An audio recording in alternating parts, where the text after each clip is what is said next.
నమస్తే, నేను మీ డాక్టర్ సతీష్ ఐఆర్ఎస్సీ మాట్లాడుతున్నాను. సో మనం రెగ్యులర్గా చేసే వీడియోస్లో భాగంగా ఈ కాంపిటేటివ్ ఎగ్జామినేషన్ సంబంధించి కూడా నేను వీడియోస్ ఎక్కువగా చేస్తూనే ఉంటాను. దాంట్లో భాగంగా ఈరోజు ఈ యొక్క 12th క్లాస్ చదివే పిల్లలు ఎవరైతే ఉంటారో వాళ్ళందరికీ కూడా ఈ CUET ఎగ్జామ్ ఏదైతే క్యూట్ ఎగ్జామ్ అని చెప్తామో అండర్ గ్రాడ్యుయేషన్ సంబంధించిన నోటిఫికేషన్ రిలీజ్ అయింది. బట్ నేను చేద్దాం అనుకున్నాను, కానీ ఎందుకో నేను అప్పుడు కుదరలేదు, చేయలేకపోయిన. లక్కీగా డేటు వాళ్ళు ఎక్స్టెండ్ చేయడం జరిగింది. ఇనిషియల్గా డేటు మంత్ ఎండింగ్ ఉన్నప్పటికీ కూడా, జనవరి మంత్ ఎండింగ్ ఉన్నప్పటికీ కూడా వాళ్ళు February 4th వరకు దాన్ని ఎక్స్టెండ్ చేయడం జరిగింది. ఆఫ్ కోర్స్ ఈ వీడియో నేను February 3rd చేస్తున్నాను, అంటే రేపు మిడ్ నైట్ వరకు టైం ఉంటుందండి. డెఫినెట్గా ఈ ఎగ్జామ్ ప్రతి స్టూడెంట్ కూడా ఎవరైతే ఉంటారో, పర్టికులర్గా కొంచెం జేఈలో కొంచెం తక్కువ మార్కులు వచ్చే అవకాశం ఉంది. మేబీ 100, 120 లేకపోతే 110 కానీ లేకపోతే 80, 90 ఎవరైతే ఉంటారో వాళ్ళందరూ తప్పనిసరిగా ఈ ఎగ్జామ్లో అయితే మాత్రం మనం రిజిస్ట్రేషన్ చేసి రాయవలసిన అవసరం ఉంటుంది. ఇది జేఈకి మాత్రమే కాదు. CUET ఎగ్జామ్ అనేది చాలామంది ఏమనుకుంటారంటే ఇది సంథింగ్ ఏదో ఆర్ట్స్ వాళ్ళకో లేకపోతే హ్యుమానిటీస్ వాళ్ళు కానీ కొంతమంది అనుకుంటారు, కొంతమంది ఓన్లీ ఇంజనీరింగ్ అని అనుకుంటూ ఉంటారు. అలా కాదండి, అన్ని రకాల కోర్సెస్ కూడా ఇంక్లూడింగ్ సైన్సెస్, అటు ఫిజిక్స్ కానీ, కెమిస్ట్రీ కానీ, డేటా సైన్స్ కానీ, ఈవెన్ కంప్యూటర్ సైన్స్ కానీ, BCA కానీ, BSc కానీ, సమ్ కాలేజెస్లో ఇంజనీరింగ్ కూడా, అలాగే హ్యుమానిటీస్కి సంబంధించిన హ్యుమానిటీస్లో ఉన్న అన్నీ కూడా, డిజైన్ కోర్సులు కూడా నేను ఆల్రెడీ గతంలో కొన్ని వీడియోలు కూడా చేయడం జరిగింది. విశ్వభారతి యూనివర్సిటీ చేశాను నేను, వాళ్ళకి స్వామి వివేకానంద యూనివర్సిటీకి సంబంధించి అది చేశాను. వాటిలో కూడా మంచి మంచి కోర్సెస్ ఆర్ట్స్ అండ్ డిజైన్ ఉంటే దాంట్లో కూడా CUET ద్వారా ఇవ్వడం జరుగుతుందన్న విషయాన్ని కూడా చెప్పాను నేను. ఓవరాల్గా అన్ని రకాల కోర్సెస్ కలిపి కంబైన్డ్గా ఉన్నటువంటి ఎగ్జామ్ కింద చెప్పాలి. ఈ ఎగ్జాములో మనకి ఫస్ట్ 1A 1B పేపర్స్ ఉంటాయి. 1A అంటే లాంగ్వేజెస్ ఉంటాయండి. ఆల్మోస్ట్ మీకు ఒక 13 లాంగ్వేజెస్ వరకు ఉంటాయండి. ఆల్మోస్ట్ అందులో తెలుగు, ఉర్దూ, ఇంగ్లీష్ ఉంటుంది. సో ఆ లాంగ్వేజ్ పేపర్ మ్యాండేటరీ అయితే కాదు. అలాగే 1B ఉంటుందండి. 1B అంటే ఓన్లీ ఇంగ్లీష్ లాంగ్వేజ్లో ఉన్నటువంటి గ్రామర్ కానీ, వొకాబులరీ కానీ ఏదైతే మనకు ఉంటుందో, మెయిన్ రీడింగ్ కాంప్రహెన్షన్, ఈ మూడు కలిపి ఇంగ్లీష్ పేపర్ ఉంటుందండి. ఇంగ్లీష్ పేపర్ జనరల్గా మోస్ట్ ఆఫ్ ది కాలేజెస్ వాళ్ళు అడుగుతారు. ఇది కాకుండా డొమైన్ స్పెసిఫిక్ సబ్జెక్ట్స్ ఉంటాయండి. డొమైన్ స్పెసిఫిక్ సబ్జెక్ట్స్లోకి వచ్చి 23 సబ్జెక్టులు ఉంటాయండి. డొమైన్ స్పెసిఫిక్ 23లో మనకి ఫిజిక్స్, కెమిస్ట్రీ లాంటివి ఉంటాయి. ఇనీషియల్గా టోటల్గా వచ్చే సబ్జెక్ట్స్ 67 ఉన్నప్పటికీ కూడా 2025కి 26కి చాలా డిఫరెన్స్లు చేశారండి. టైమింగ్స్లో కానీ, నెంబర్ ఆఫ్ క్వశ్చన్స్లో కానీ, నెంబర్ ఆఫ్ ఆప్షనల్ సబ్జెక్ట్స్లో కానీ, ఇవన్నీ కూడా చాలా ఎలిజిబిలిటీ క్రైటీరియాస్లో కానీ చాలా వరకు మార్పులు జరిగినాయి. 2025లో ఉన్న CUET ఏదైతే ఉందో అది వేరు, 2026కి సంబంధించింది వేరు. ఇది మర్చిపోవద్దు, ఎందుకంటే అది పాత వీడియో ఏదైతే ఉంటుందో అది డిఫరెంట్ ఉంది. అట్లాగే ఈ 2026 దానికి సంబంధించినటువంటి సబ్జెక్ట్స్ ఏవైతే డొమైన్ స్పెసిఫిక్ సబ్జెక్ట్స్ ఉన్నాయో 23 సబ్జెక్ట్స్ వరకు వాళ్ళు ఇవ్వడం జరిగింది. 23 సబ్జెక్టులు ఆఫ్ కోర్స్ రెగ్యులర్గా రాసి ఎకనామిక్స్ లేకపోతే అకౌంట్స్ కానివ్వండి, లేకపోతే మీకు ఏదైతే బయాలజీ కానీ, ఫిజిక్స్ కానీ, కెమిస్ట్రీ కానీ, మ్యాథ్స్ కానీ, అయితే రెగ్యులర్గా మనం చదివే సబ్జెక్ట్స్ ఏవైతే ఉంటాయి, ఈవెన్ మైక్రో ఎకనామిక్స్లో కూడా ఉంటాయి. ఇట్లాంటి సబ్జెక్ట్స్ అన్నీ ఉంటాయి. కొన్ని సబ్జెక్టులు తీసేయడం జరిగిందండి. అంటే మీకు ఏదైనా ఫ్యాషన్ టెక్నాలజీ కానివ్వండి, లేకపోతే లీగల్ స్టడీస్ కానివ్వండి, లేకపోతే టూరిజం కానివ్వండి, లేకపోతే టీచింగ్ యాప్టిట్యూడ్ కానివ్వండి, లేకపోతే ఇట్లాంటివి కొన్ని సబ్జెక్ట్స్ ఒక 5 సబ్జెక్ట్స్ 4 తీసేశారండి వాళ్ళు. బట్ ఓవరాల్గా రిమైనింగ్ అంతా ఉంది. బట్ ఇంతకుముందు వచ్చేటప్పటికి క్వశ్చన్ పేపర్లో క్వశ్చన్లు ఇస్తే ఒక 60 ఇస్తే 50 రాయాలి, అలాగా చాయిస్ అంటాను చూసాను, చాయిస్ ఉండేది. ఇప్పుడు చాయిస్ అనేది లేదంటే ఇప్పుడు ఓవరాల్గా ఈ పేపర్స్ ఏవైతే ఉంటాయో ఓవరాల్గా 5 వరకు మ్యాక్సిమం మీరు రాసే అవకాశం ఉంటుందండి. అంటే 5 ఏం రాయాలి అన్నది చాలా ఇంపార్టెంట్ పాయింట్ అండి. చాలా ఇంపార్టెంట్ పాయింట్. చాలామంది తెలియక చాలా తప్పు అని చేస్తూ ఉంటారండి. ఈ 5 సబ్జెక్టులు రాసేటప్పుడు తీసుకోవాల్సినటువంటి జాగ్రత్తలు ఏంటంటే,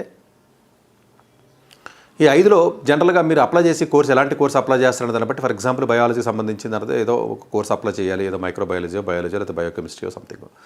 అటువంటిప్పుడు ఒక్కొక్క కాలేజ్ యూనివర్సిటీకి సపరేట్గా కౌన్సిలింగ్ ప్రాసెస్ ఉంటుందన్న విషయాన్ని మర్చిపోద్దండి. చాలా ఇంపార్టెంట్ పాయింట్ అండి. క్యూట్ ఎగ్జామ్లో చాలామంది తెలియక ఇది జేఈలాగా నీట్లాగా ఏదో కౌన్సిలింగ్ అనుకుంటారు. కాదండి, it is not a centralised counselling system.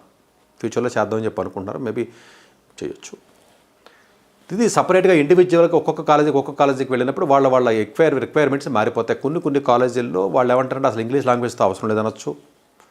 Of course other regional languages ఎలాగ అవసరం ఉండదండి. 1A అవసరం ఉండదు, 1B పర్స్పెక్టివ్ చెప్తున్నారండి. మిగిలినవి ఒక సబ్జెక్ట్ ఇంగ్లీష్ రాసి మిగిలిన 4 కూడా సబ్జెక్టులు మీకు కోర్ సబ్జెక్టులు రాయొచ్చు. అలా కాదు, కొన్ని సబ్జెక్ట్స్లో పర్టికులర్గా ఈవెన్ కంప్యూటర్ సైన్స్ లాంటివి కూడా, ఈవెన్ కర్ణాటక ఉందనుకోండి, for example central university Karnataka exam ఏదైతే ఉందో, ఆ సెంట్రల్ యూనివర్సిటీ కర్ణాటక ఎగ్జామ్లో కంప్యూటర్ సైన్స్ బీటెక్ వెళ్ళాలంటే జనరల్ టెస్ట్ సరిపోతుంది, ఇంగ్లీష్ సరిపోతుంది. అసలు సబ్జెక్టులు అక్కడ మ్యాథ్స్, ఫిజిక్స్, కెమిస్ట్రీ ఉదాహరణ చెప్తున్నాండి. ఈవెన్ మనకి ఆంధ్రప్రదేశ్లో ఉన్నటువంటి రాజమండ్రిలో ఉన్నటువంటి సెంట్రల్ యూనివర్సిటీ కూడా మీకు అలా ఉంటుంది. జనరల్ టెస్ట్ అనేది జనరల్గా చాలా వరకు కూడా అడుగుతారు. కాబట్టి దయచేసి మీరు జనరల్ టెస్ట్ని మీరు అవాయిడ్ చేయొద్దు. చాలామంది తెలియక చేస్తున్నారు. ఒకటి ఇంగ్లీష్ రాయండి తప్పనిసరిగా. 2 పోగా మిగిలిన 3 సబ్జెక్టులు, డొమైన్ ఏరియాలో ఉన్న సబ్జెక్టులు 3 సబ్జెక్టులు తీసుకోవడానికి ట్రై చేయండి. ఈ 3 ఏది తీసుకోవాలన్న దానికి ఆన్సర్ ఏంటంటే, మీరు 12th ఏం చదివారన్న సబ్జెక్ట్కి మీరు తీసుకునే సబ్జెక్ట్కి సంబంధం ఉండదు. అలాగే మీరు సబ్జెక్టులు తీసుకున్నంత మాత్రాన మీరు అండర్ గ్రాడ్యుయేషన్ రేపు కౌన్సిలింగ్ వెళ్ళి పార్టిసిపేట్ చేసి అండర్ గ్రాడ్యుయేషన్లో మీరు ఏదైతే కోర్సు మీరు జాయిన్ అవుదాం అనుకుంటారో ఆ కోర్సు జాయిన్ అయ్యే కోర్సుకి ఈ 3 సబ్జెక్టులకి లింక్ ఉంటుందా అంటే అన్నింటికి లింక్ ఉండదు. నేను చెప్పాను కదా, కంప్యూటర్ సైన్స్ కావాలంటే అలా మ్యాథ్స్ ఫిజిక్స్ కెమిస్ట్రీ లేకపోయినా కూడా ఇస్తున్నారు కొన్ని. సో అందువల్ల ఏంటంటే మీరు 12th ఏ సబ్జెక్టులు చదివారు, పాయింట్ నెంబర్ 1 డిఫరెంట్. మీరు ఇప్పుడు ఇక్కడ ఏ సబ్జెక్టులు రాస్తున్నారు 5 డిఫరెంట్. మీరు సెంట్రల్ యూనివర్సిటీకి సపరేట్గా కౌన్సిలింగ్ పెట్టి హైదరాబాద్ సెంట్రల్ యూనివర్సిటీ కానీ అంటే మంచి సెంట్రల్ యూనివర్సిటీ చెప్తాను మరి చాలామంది మళ్ళీ ఏది మంచి సెంటర్ హర్యానా కానీ లేకపోతే ఢిల్లీ కానీ కొంచెం బెటర్గా ఉంటాయి, ఈవెన్ కర్ణాటక కానివ్వండి. ఈవెన్ సో కొంచెం బెటర్గా ఉన్న ఇది డాక్టర్ బాబా అంబేద్కర్ యూనివర్సిటీకి సంబంధించి కానివ్వండి, అంటే బీహార్లో ఉన్నటువంటి సెంట్రల్ యూనివర్సిటీ కానీ ఈ 4-5 సెంట్రల్ యూనివర్సిటీస్ కొంచెం బెటర్గా ఉంటాయి. ఆఫ్కోర్స్ ఢిల్లీ అలాగే డెఫినెట్గా బాగానే ఉంటాయి, అందులో డౌటే లేదు. ఢిల్లీ యూనివర్సిటీ కానీ, అలీగఢ్ ముస్లిం యూనివర్సిటీ కానీ, జేఎంఐ కానివ్వండి, లేకపోతే జేఎన్యూ కానివ్వండి, ఈ 4 ఇంకా ఎలాగా మంచి కాలేజెస్ పక్కన పెట్టండి. అలా కాకుండా ఈ అప్లై చేసేటప్పుడు మీరు ముందే ఏ కాలేజెస్ అయితే మీరు అప్లై చేద్దాం అనుకుంటారో ఆ కాలేజీలో రిక్వైర్మెంట్ మీరు చూసుకోవాలండి. అంటే 12th ఏ సబ్జెక్టులు చదవాలన్న రిక్వైర్మెంట్ కాలం వేరు, మీరు సీఈటీలో ఏ సబ్జెక్టులు రాయాలన్న కాలం వేరు. ఈ 2 వేరు అన్న విషయం మర్చిపోవద్దు. చాలామంది కన్ఫ్యూజ్ అయిపోతున్నారు తెలియక. ఫిక్స్డ్ క్రైటీరియా, ఫిక్స్డ్ ఎగ్జామ్స్ ఉండవు. అలాగే ఈ మిగతా ఎగ్జామ్స్ లాగే 5 సబ్జెక్టులు రాస్తే ఒక్కొక్క సబ్జెక్టు అన్నీ కలిపి ఒక్క రోజు ఎగ్జామ్ ఉండదండి. ఇవన్నీ ఏ పేపర్కి ఆ పేపర్ సపరేట్ రాయాలి. ఫిజిక్స్ పేపర్ ఫిజిక్స్ ఉంటుంది, మ్యాథ్స్ ఉంటుంది, కెమిస్ట్రీ ఉంటుంది, general test English what ever it is. దానికే మీరు ఒక 50 క్వశ్చన్లు ఉంటే ఒక్కొక్కటి 5 +5 -1 అండి. అంటే రైట్ అయితే 5 మైనస్ అయితే 1 అంటే కొంచెం బెటర్ అండి. +5 -1 అంటే జనరల్గా చాలా ఎగ్జామ్స్లో +4 -1 ఉంటాయి, కొన్ని అయితే బిట్స్ లాంటివి అయితే ఇంకా ఘోరంగా ఉంటాయి, +3 -1 ఉంటాయి. సో దీన్ని దృష్టిలో పెట్టుకుని +5 -1 దృష్టిలో పెట్టుకుంటే ఒక్కొక్క సబ్జెక్టులో 50 క్వశ్చన్లు ఉన్నట్లు 5 × 5 అంటే 250 మార్కులు ఉంటాయి. మీరు 5 సబ్జెక్టులు రాస్తే 250, జనరల్గా 4 సరిపోతాయండి. ఒక 4 రాస్తే 1000 మార్కులు ఉంటాయి. ఇది ఓవరాల్గా పేపర్ యొక్క స్ట్రక్చర్ ఉంటుంది. ప్లస్ మైనస్ చెప్పాను కదా, అటెంప్ట్ చేయకపోతే 0 అండి, మీకు మార్కులు ఏం లాస్ అవ్వవు. ఒకవేళ మైనస్ అయితే మాత్రం -1 పోతుంది. ఈ ఎగ్జామ్ రాసేటప్పుడు ఒక్కొక్కరు ఓ పేపర్ మీరు రాసినంత మాత్రం అన్ని ఒక రోజులో జరగాలని లేదంటే ఆల్మోస్ట్ మీకు చాలా సెంటర్స్ ఉంటాయి. ఆల్మోస్ట్ ఆంధ్రప్రదేశ్లో ఆల్మోస్ట్ ప్రతి చిన్న టౌన్లో కూడా ఉంటాయండి. ఎక్కువ మంది రాస్తారండి, దగ్గర 14-15 లక్షల మంది అప్లై చేసే అవకాశం ఉంటుందండి. మేజర్ సబ్జెక్టులు ఇంకా చిన్న అయితే కొంచెం ఎక్కువ ఉండొచ్చు, కానీ బట్ 15 లక్షల దాకా ఉంటారు. ఈ సబ్జెక్ట్ రాసినప్పుడు 5 సబ్జెక్టులు రాస్తే మేబీ 2-3 డేస్ కూడా పట్టచ్చు. ఎందుకంటే ఒక రోజు ఉన్నంత మాత్రం అన్నీ మీరు అదే టైంలో వెళ్ళి రాయడానికి ఉంటుంది కదండి. అంటే 1 అవర్ పేపర్ అనేది మాత్రాన్ని ఆ 1 అవర్ మీరు రాసిన సబ్జెక్ట్ అన్నీ కూడా ఒకే రోజు మ్యాచ్ అవ్వాలి లేదు. కాబట్టి ప్రాబబ్లీ 4 సబ్జెక్టులు అయితే 2 డేస్ రాయవలసి ఉంటుంది, 5 అయితే 3 రోజులు రాయవలసి ఉంటుంది. మీరు తీసుకున్న పేపర్ల బట్టి ఉంటుందండి ఆ టైం టేబుల్. మల్టిపుల్ సెషన్స్లో జరుగుతాయంటే పొద్దున మధ్యాహ్నం కూడా జరుగుతాయి ఎగ్జామ్. ఇది ఎగ్జామ్ వచ్చేటప్పటికి మే 11 నుంచి మే 31 వరకు ఎగ్జామ్ జరుగుతుంది. రిజల్ట్ వచ్చేటప్పటికి జూన్ ఏదైతే ఉంటుందో జూన్ ఎండింగ్లో కానీ లేదా జూలై ఫస్ట్ వీక్లో కానీ రిజల్ట్ వచ్చే అవకాశం ఉంటుందండి. ఇందులో ఉన్నటువంటి మళ్ళీ ఇంకో ప్రాబ్లం ఏంటంటే రిజల్ట్ వచ్చేదాకా జనాలు వెయిట్ చేసి తెలియక రిజల్ట్ వచ్చిన తర్వాత అప్పుడు నెతుకుతారండి. సెంట్రల్ యూనివర్సిటీ హైదరాబాద్ ఎక్కడ ఉంది, ఢిల్లీ యూనివర్సిటీ ఎక్కడ ఉంది, జేఎన్యూ ఎక్కడ ఉందని. అప్పుడు డెడ్లైన్స్ అయిపోతూ ఉంటాయి. ఇది జేఈ లాంటిది, నీట్ లాంటిది కాదు. చాలామందికి తెలియక ఎలా కౌన్సిలింగ్ పెట్టుకోవాలో తెలియక చాలామంది సీట్లు కోల్పోతున్నటువంటి వ్యక్తులు చాలామందిని చూశాను నేను. చాలామందిని చూశాను, మా దగ్గర కౌన్సిలింగ్ వస్తూ ఉంటారు. అందువల్ల ఏంటంటే మీరు ముందు ఏ కాలేజీకి ఏ కోర్సెస్కి వెళ్ళాలనుకుంటున్నారో ఆ యూనివర్సిటీ వెబ్సైట్, ఇప్పుడు ఢిల్లీ యూనివర్సిటీలోకి వెళ్ళాలి, ఢిల్లీ యూనివర్సిటీలో ఇది బీటెక్ కోర్సు ఉందా లేకపోతే బీఎస్సీ కంప్యూటర్ సైన్స్ ఉంది, ఆ కోర్సుకి సంబంధించి ఏ కాలేజీలో ఉంది, దాని డెడ్లైన్ ప్రీవియస్ ఇయర్ డెడ్లైన్ ఎప్పుడు స్టార్ట్ అయింది, ఎప్పుడు ఇయర్ పడకపోయినా చూసుకుని దాన్ని దృష్టిలో పెట్టుకుని అప్లికేషన్ ఓపెన్ అయినప్పుడు పెట్టి సార్ ఎగ్జామ్ రాయలేదు, రిజల్ట్ రాలేదు, అప్లికేషన్ పెట్టడం ఏంటి, దానికి ఇంత సంబంధం లేదు అబ్బాయి, నువ్వు ఆల్ టికెట్ నెంబర్ ఏదైతే ఉంటుందో ఆల్ టికెట్ నెంబర్ అందులో పెట్టేస్తే తర్వాత ఆ స్కోర్ని అప్డేట్ చేయొచ్చు. చాలామందికి సరైన అవగాహన లేక ఇష్టం వచ్చినట్టు వీడియోలు చెప్తూ ఉంటారండి. యూపీలో సగం చదువుకుని BA BCom బ్యాచ్ చాట్ జీపీటీలో కొట్టి వాగుతూ ఉంటారు. సో ఇలా చేసిన పని వల్ల లాస్ట్ ఇయర్ 3 సీట్లు పోయినాయి. ఏంటి సార్ అంటే సరే ఏదో వీడియో చూసాను సార్, ఇలా మాకు తెలియదు సార్ ఇది అని చెప్తున్నారు వీళ్ళు. ఇదంతా ఏంటంటే ఈ కాపీ పేస్ట్ బ్యాచ్ ఎక్కువైపోయింది మనకి టెక్నాలజీ వచ్చిన తర్వాత. సో దానివల్ల ఏంటంటే చాలామంది పిల్లలకి పూర్తిగా అవగాహన ఇవ్వలేక చాలా ఇబ్బంది అవుతుంది. నా వీడియోలు చాలామంది చూసి యాజ్ ఇట్ ఈజ్గా చెప్తున్నారండి, బట్ వాళ్ళు నేను హర్షిస్తున్నాను. చాలామంది నాకే ఫోన్ చేసి చెప్తారు, మీ వీడియోలు చూస్తున్నాం, మేము సైకాలజిస్ట్ని లేకపోతే కౌన్సిలర్ని. ఇప్పుడు హైదరాబాద్లో చాలామంది కౌన్సిలర్స్ మీకు ఎవరైతే ఉంటారో వాళ్ళందరూ వీడియోస్ చూస్తారంటే మేబీ తంబస్ ఒక్కొక్కరు సేమ్ పెట్టేస్తారు, ఒక్కొక్కరు స్లైట్గా మార్చిన కానీ సొంత నాలెడ్జ్ ఉపయోగిస్తూ ఉంటారు కొంతమంది. ఇది ప్రాబ్లము.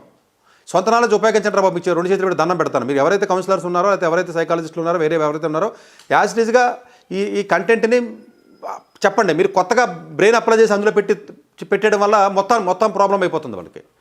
సో లేదా కొన్ని తీయడం కానీ కొన్ని పెట్టాలా, ఏదో ఒకటి స్పెషాలిటీ ఉండాలి కదా అని పెట్టడం అలా చేయొద్దండి.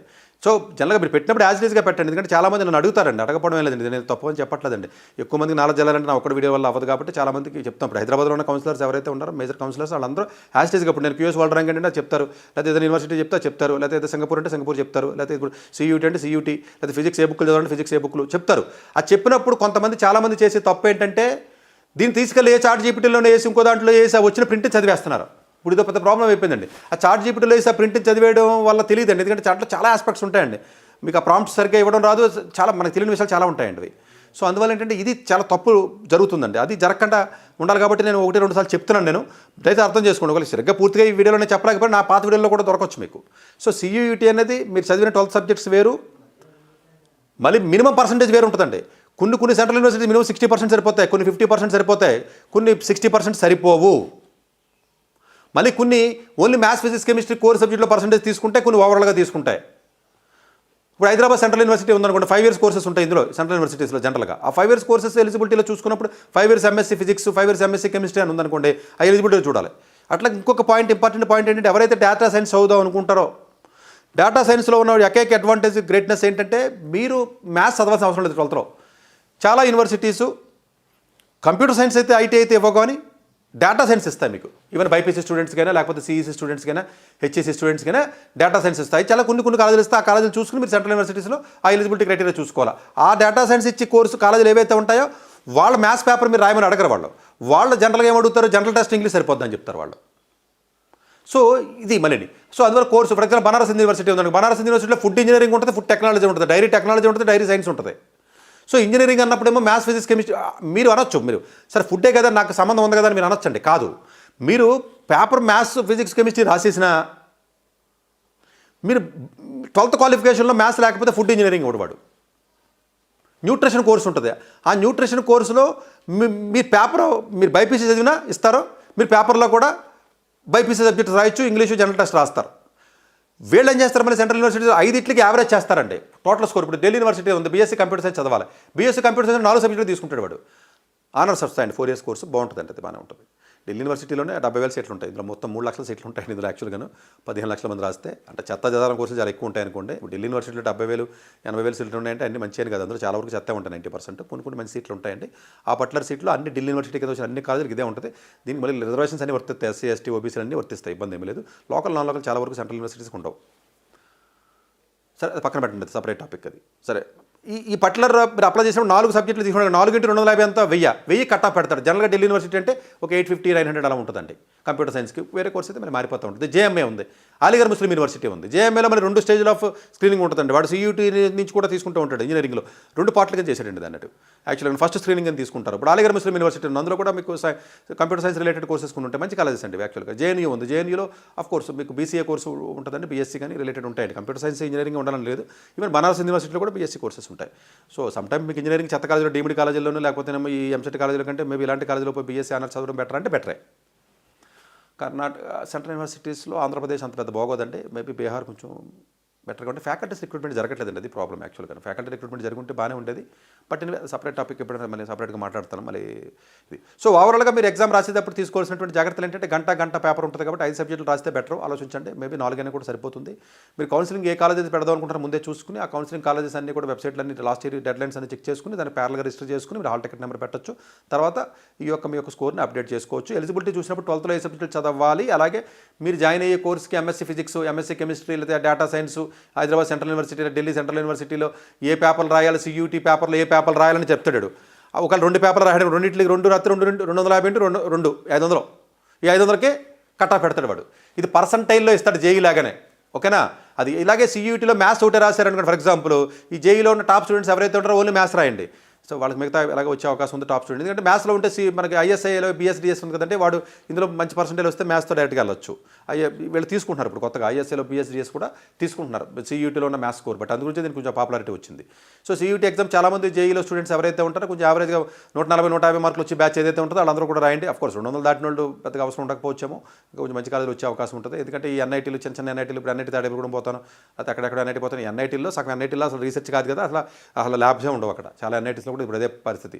కంప్యూటర్ సైన్స్ అంటే ఓకే, ఇది నేర్చుకుంటారు, అది జాబ్లో వస్తున్నాయి, అది కొన్ని NITలో యావరేజ్ ప్యాకేజ్ కూడా నా దగ్గర ఇవన్నీ మీకు ఎలా తెలుస్తారంటే, అసలు రోజు కౌన్సిలింగ్ ఎంతమంది చేస్తాం, 2,000 మంది చేస్తుంటారంటే ఎంతమంది స్టూడెంట్లు చూస్తుంటాను నేను యాక్చువల్గాను. So even NIT Raipur student కూడా ఈ మధ్య రీసెంట్గా వచ్చాడు 2 days బ్యాక్. సో వాళ్ళ ప్లేస్మెంట్స్ ECలు ఎలా ఉన్నాయి, మెకానికల్ ఎలా ఉన్నాయి ఆటోమేటిక్గా చెప్తూ ఉంటే సరే సపరేట్ టాపిక్ పక్కన పెడదామండి. సో ఆఫ్ క్యాంపస్ కూడా ట్రై చేసుకోవచ్చండి, డిస్కస్ చేయడం కదా. ఆఫ్ క్యాంపస్లో మీకు స్కిల్ ఉంటే బయటకి ట్రై చేసుకునే అవకాశం ఉంటుంది. అందుగురించి ఏంటంటే కొంచెం చిన్న కాలేజీల్లో ఏదైనా వచ్చేదానికంటే మేబీ CUT ఎగ్జామ్ రాసి దీంతో BSDSకి వెళ్తే మంచిదని చెప్తున్నాను. నా పర్పస్ అది. దట్స్ నాట్ దట్ ఆ కంపారిజన్ మీకు అర్థం అవ్వాలి కాబట్టి చెప్తున్నాను నేను అట్లాగా. సో అట్లాగా మీకు ఈ అమృతాలో లేకపోతే మీ సత్యభామలో లేకపోతే ఏవైతే ఉంటాయో ఈ మణిపాల్లో ఇలాంటివి ఏవైతే ఉంటాయో ఆ కాలేజీల కంటే కొంచెం సీయూటీ రాసి ఇందులో ఏమైనా వెళ్తే బెటర్. సీయూటీలో కూడా అన్ని కోర్సులు మంచిగా ఉంటాయంటే అన్నీ ఉండవు. ఈ 3 లక్షల సీట్లలో చాలా వరకు మంచిగా ఉండవు, 10,000 ఉంటాయి మంచి అంతే. మిగిలిన ఆ కోర్సులు ఎందుకు పెట్టారు, జాబుల పరిస్థితి ఏంటి, దేవుడికి తినాలి, భగవంతుడికి తినాలి, ప్రైమ్ మినిస్టర్ గారికి తినాలి, చీఫ్ మినిస్టర్ గారికి తెలియాలి. అసలు ఆ కోర్సులు ఎందుకు పెట్టారు హైదరాబాద్ సెంట్రల్ యూనివర్సిటీలో? ఎవరికి జాబులు వచ్చే పరిస్థితి లేదు. ఢిల్లీ స్కూల్ ఆఫ్ ఎకనామిక్స్లో ఎకనామిక్స్ అంటే ఒకప్పుడు పెద్ద పాపులారిటీ కోర్స్ అండి. ఈ టెక్నాలజీ వచ్చిన తర్వాత ఢిల్లీ స్కూల్ ఆఫ్ ఎకనామిక్స్ వాళ్ళకి ఉద్యోగాలు లేవని ధర్నా చేశారండి ఢిల్లీ యూనివర్సిటీలో. మీరు గూగుల్లో పోయి చెక్ చేయండి, 20% కూడా జాబులు లేవు. ఇంకేం మాట్లాడుతాను నేను, ఎకనామిక్స్ అలా అయిపోయింది అది. దానికంటే స్టాటిస్టిక్స్ చదవండి దయచేసి. స్టాటిస్టిక్స్ ఉంది, సీయూటీలో స్టాటిస్టిక్స్ చదవచ్చు, మీరు డేటా సైన్స్ చదవచ్చు. ఎందుకంటేనంటే ఇంటిగ్రేట్ అవ్వట్లా. ఇంతకుముందు ఏం చెప్పారు, ఢిల్లీ స్కూల్ ఆఫ్ ఎకనామిక్స్లో ఢిల్లీ యూనివర్సిటీలో ఎకనామిక్స్ చదివినోడికి అప్పుడు జగన్మోహన్ రెడ్డి గవర్నమెంట్ ఆంధ్రప్రదేశ్లో ఒకరిని తీసుకొచ్చారు, ₹1,00,00,000 జీతం ఇచ్చారని చెప్తారు. అలా ఒకళ్ళిద్దరు ఉంటారండి, వాళ్ళు వేరే స్ట్రాటజీస్ ఉంటాయి, వేరే తెలుగులు ఉంటాయి, కాబట్టి అది వేరే విషయం పక్కన పెట్టండి. సో ఏమవుతుందంటేనండి, ఈ టెక్నాలజీకి ఇంటిగ్రేట్ చేయకపోవడం వల్ల ఓల్డ్ యూనివర్సిటీస్ ఢిల్లీ యూనివర్సిటీలో సీట్లు మిగిలిపోతున్నాయండి.